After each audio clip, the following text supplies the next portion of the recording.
Hey guys, good morning. இன்றைக்கி வந்து நம்ம எங்கே இருக்கோம்னா ஜவாது மலையில் இருக்கோம். ஆக்சுவலி வந்து பார்த்திங்கன்னா சித்தி வீட்டில் ஒரு ஃபங்க்ஷன்ஸ் அதனால் இங்கே வந்தோம். ஸோ அப்படியே வந்து பார்த்திங்கன்னா இங்கே ஒரு பெரிய ஏரி இருக்குது, இங்கே போட்டிங்லாம் போகலாம். ஸோ அங்கே ஆப்போசிட்டில் வந்து ஒரு ரூம், ஸோ அங்கே தான் வந்து ஸ்டே பண்ணோம். ஸோ இங்கேருந்து ஏர்லி மார்னிங் 4:30 வேக்கப் ஆயிடுச்சு. பட் இங்கே ஃபுல்லாகவே இருட்டாக இருந்துச்சு அண்ட் குளிர் ரொம்ப ஓவராக இருந்துச்சு. தட்ஸ் வை எங்களால் வெளியே போக முடியல. ஒரு 6 o'clock போல் கிளம்பி அப்படியே வெளியே வந்து ஒரு சின்ன வாக் ஏரியை சுற்றிட்டு வரலாம் அப்படின்னு. ஐ திங்க் ஒரு 2 to 3 கிலோமீட்டர்ஸ் இருக்கும்னு நினைக்கிறேன். I think so, I don't know, கரெக்டாக எனக்கு தெரில. ஸோ அப்படியே போயிட்டு வர வழியில் உங்களுக்கு வீடியோஸ் நான் கிளிப்ஸ் எடுத்து காமிச்சிருக்கேன். நிறையா பூ இருந்துச்சு, அந்த ஏரி ஃபுல்லாகவே ரொம்ப அழகாக இருந்துச்சு. அப்புறம் ஏரியில் நிறைய பேர் அவங்க வண்டியெல்லாம் கழுவிட்டு இருந்தாங்க. ஸோ அந்த மாதிரி அப்படியே சுற்றி காமிச்சிட்டு வந்தோம் உங்களுக்கு நான். நீங்கள் கண்டிப்பாக வாங்க, இந்த ஊருக்கு வந்து பாருங்கள், ரொம்ப நல்லாயிருக்கும். காலைல அந்த ஊர் மக்கள்லாம் வாக்கிங்லாம் போகிறாங்க, ஜாக்கிங்லாம் போகிறாங்க. ஸோ அப்படியே ஜாலியாக இருந்துச்சு.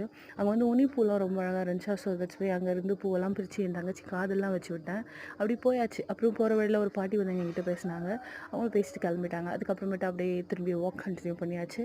ஸோ போகிற வழியில் நிறைய வந்து பார்த்திங்கன்னா அது என்ன மீன் ஏரியில் நிறையா மீன் இருந்துச்சு. ஸோ அந்த மீனாக நம்மளை பார்த்தோன்னே டப்புன்னு உள்ளே போயிடுதுங்க.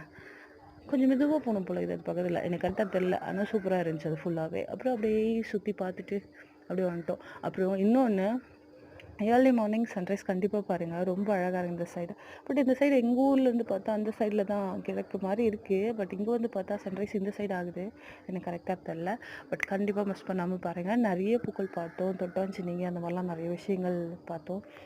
புதுசாலாம் பார்க்கல, எல்லாமே பழசு தான். நாங்கள் ஆல்ரெடி இங்கே வந்திருக்கோம். எங்கள் தாத்தா பாட்டி காலத்துலேருந்து நாங்கள் இங்கே இருக்கிறோம், எங்கள் ஊர் தான். ஸோ தட்ஸ் வே புதுசு ரொம்ப அப்படிலாம் நான் சொல்ல விரும்பல, எல்லாமே தெரிஞ்ச பிளேஸ் தான். ஸோ அதை சும்மா ஒரு விளாக் காமிக்கலாம் அப்படின்றதுனால விளாக். ஸோ கண்டிப்பாக எங்கள் ஊருக்கு வாங்க, ஸோ ஜாலியாக என்ஜாய் பண்ணுங்கள். அண்ட் மறக்காமல் என்னோடய சேனல்லையும் சப்ஸ்கிரைப் பண்ணிக்கோங்க, லைக் பண்ணுங்கள், ஷேர் பண்ணுங்கள். Thank you so much. அண்ட் இங்கே வந்தீங்கன்னா மறக்காமல் போட்டிங் போங்க, சரிங்களா? ஒருத்தருக்கு ஐ திங்க் 100 rupees நினைக்கிறேன், 100 rupees ஐ திங்க். ஸோ கண்டிப்பாக போட்டிங் போங்க. இங்கேருந்து கொஞ்சம் தூரம் பக்கத்தில் தான், வாக்கபிள் டிஸ்டன்ஸ் கிடையாது, பட் காரில் போகலாம். என்ன பீமன் ஃபால்ஸ் இருக்குது, இங்கேருந்து பக்கத்தில் ஒரு பார்க் இருக்குது. அந்த சைட் போனீங்கன்னா இன்னொரு பார்க் இருக்குது. இந்த மாதிரி நிறைய பிளேஸ் இருக்குது. ஸோ ஜாலியாக என்ஜாய் பண்ணுங்கள். Thank you so much. பாய் பாய்.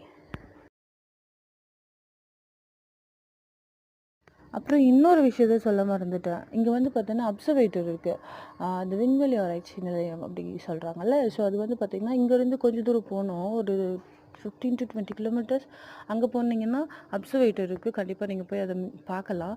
அது சாட்டர்டே மட்டும்தான் அலௌடு. கண்டிப்பாக குழந்தைங்களை கூப்பிட்டு வந்து அதை காமிங்க. அங்கே வந்து ஈவினிங் டைமில் தான் அலோவ் பண்ணுவாங்க. ஸோ அதையுமே மறக்காமல் பாருங்கள், ஓகேங்களா?